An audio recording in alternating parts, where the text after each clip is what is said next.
ಸುರಪುರ ತಾಲೂಕಿನ ದೇವಕೇರಿ ಗ್ರಾಮದಲ್ಲಿರುವ ಐತಿಹಾಸಿಕ ದೇವಸ್ಥಾನ ನೆಲಮನೆ ತಿಮ್ಮಪ್ಪ. ನೆಲಮಾಳಿಗೆಯಲ್ಲಿ ಲಕ್ಷ್ಮೀ ವೆಂಕಟೇಶ್ವರ ಪ್ರತ್ಯಕ್ಷವಾಗಿದ್ದ ಸ್ಥಳ ಇದು. ತುಂಬ ಐತಿಹಾಸಿಕ ದೇವಸ್ಥಾನ. ಸುಮಾರು ವರ್ಷಗಳ ಇತಿಹಾಸ ಇದೆ ಇದಕ್ಕೆ ದೇವಸ್ಥಾನಕ್ಕೆ. ಸಾಕ್ಷಾತ್ ವೆಂಕಟರಮಣ ಪ್ರತ್ಯಕ್ಷವಾಗಿದ್ದ ಸ್ಥಳ ಅಂತ ಹೇಳ್ತಾರೆ.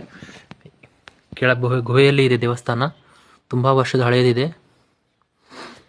ಲಕ್ಷ್ಮೀ ವೆಂಕಟೇಶ್ವರ ದೇವಕೇರಿಯಿಂದ ಹತ್ತಿರದಲ್ಲಿದೆ. ಸುರಪುರ ತಾಲೂಕು ದೇವಕೇರಿ ಗ್ರಾಮ. ನೆಲಮನೆ ತಿಮ್ಮಪ್ಪ ಅಂತ ಹೆಸರುವಾಸಿಯಾಗಿದೆ. ನೆಲಮಾಳಿಗೆಯಲ್ಲಿ ದೇವಸ್ಥಾನ ಇದೆ. ಲಕ್ಷ್ಮೀ ವೆಂಕಟೇಶ್ವರ ದೇವಸ್ಥಾನ ಇದೆ. ತಾವು ಕಾಣಬಹುದು ವಿಡಿಯೋದಲ್ಲಿ. ತುಂಬ ಪುರಾತನವಾದ ದೇವಾಲಯ ಇದೆ.